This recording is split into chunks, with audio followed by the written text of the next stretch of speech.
قرآن کریم میں ایک جگہ آتا ہے کہ الذین آمنوا، فرمایا کہ امن کن کو ملے گا؟ ای الفریقین احق بالامن ان کنتم لا تعلمون، الذین آمنوا ولم یلبسوا ایمانہم بظلم،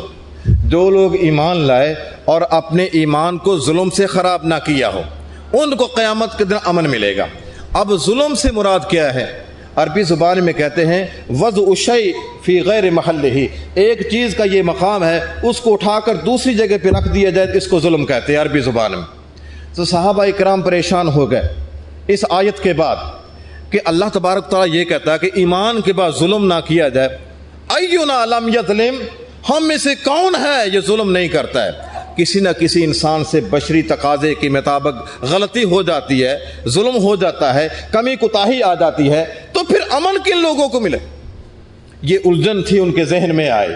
کہ اللہ تبارک و تعالیٰ نے امن ان لوگوں کے لیے مقدر کیا ہے جو اپنے ایمان کو ظلم سے خراب نہیں کرتے ہیں۔ تو یہ اشکال تھا ان لوگوں کو، صحابہ کرام کو، انہوں نے رسول اللہ صلی اللہ علیہ وسلم کے سامنے یہ اشکال پیش کیا تو رسول اللہ صلی اللہ علیہ وسلم نے وضاحت فرمائی،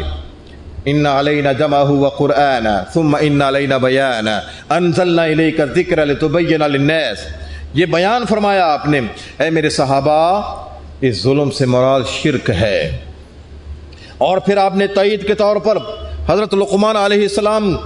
کی طرف جو قرآن کریم نے ایک بات منسوب کی ہے، فرمایا وَإِذْ قَالَ لُقْمَانُ لِابْنِهِ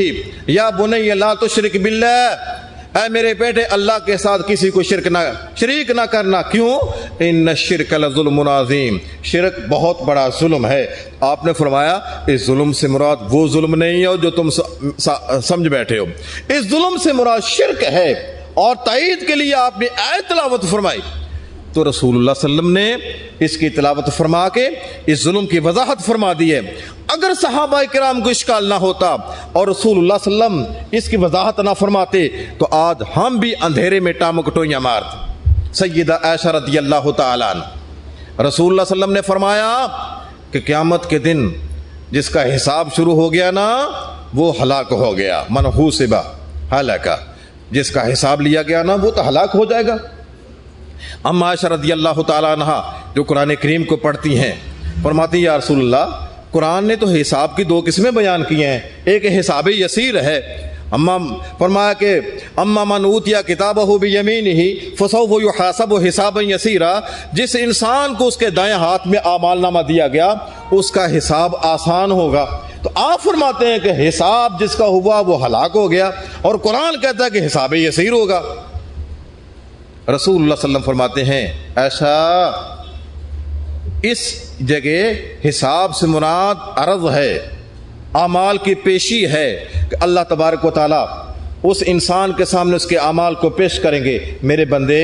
تو نے یہ کام کیا، یہ کام کیا، اس کو اپنے پردے میں لے لیں گے، لوگوں کے سامنے ذلیل نہیں کریں گے، البتہ اس کو بتا دیں گے اے میرے بندے تو نے فلاں وقت یہ کام کیا، فلاں وقت یہ کام کیا۔ حساب یسیر سے مراد ایسا عرض ہے، اعمال کا پیش کرنا، اعمال کی پیشی ہے۔ اور جو اللہ تعالیٰ نے فرمایا ہے نا من حوسبا، اس سے مراد مناقشہ ہے، پوچھا جائے یہ کام جو تو نے کیا تو کیوں کیا، اس کو چھوڑا تو کیوں چھوڑا، یہ اسے کہتے ہیں مناقشہ۔ یہ حساب جو ہوگا یہ بندے کو ہلاک کر کے رکھ دے گا۔ جس انسان سے حساب اس انداز میں لیا گیا کہ وہ انسان اس سے پوچھا جائے گا یہ کام تو نے کیوں کیا ہے، یہ کام تو نے کیوں چھوڑا ہے، فرمایا کہ یہ حساب انسان کی ہلاکت کا باعث ہو۔ اسی طرح سیدنا عمر رضی اللہ تعالیٰ عنہ، ان کے سامنے یعلا بن امیہ کہتے ہیں کہ قرآن کریم کی ایک آیت ہے، میں اس آیت کے سامنے بڑا پریشان ہوں کہ جب ہم سفر میں ہوتے ہیں تو اللہ تبارک و تعالیٰ نے قصر کے لیے شرط یہ رکھی ہے کہ تم سفر میں ہو اور تمہیں کسی دشمن کا خطرہ ہو، تو ہم امن میں ہوتے ہیں، دشمن کا خطرہ نہیں ہوتا ہے تو پھر بھی نماز کو قصر کر لیتے ہیں۔ سفر تو کرتے ہیں لیکن وہاں کسی دشمن کا خطرہ نہیں ہوتا ہے۔ قرآن نے تو یہ کہا ہے وَإِنْ خِفْتُمْ أَنْ يَفْتِنَكُمُ الَّذِينَ كَفَرُوا، اگر تمہیں کافروں کے فتنے کا خطرہ ہو تو پھر ہے کہ فَلَا جُنَاحَ عَلَيْكُمْ أَنْ تَقْصُرُوا مِنَ الصَّلَاةِ، پھر تمہیں نماز قصر کرنے میں کوئی حرج نہیں ہے۔ تو قرآن تو یہ کہتا ہے کہ فتنے کا اندیشہ ہو، دشمنوں کا خطرہ ہو، پھر نماز کو قصر کرنا ہے۔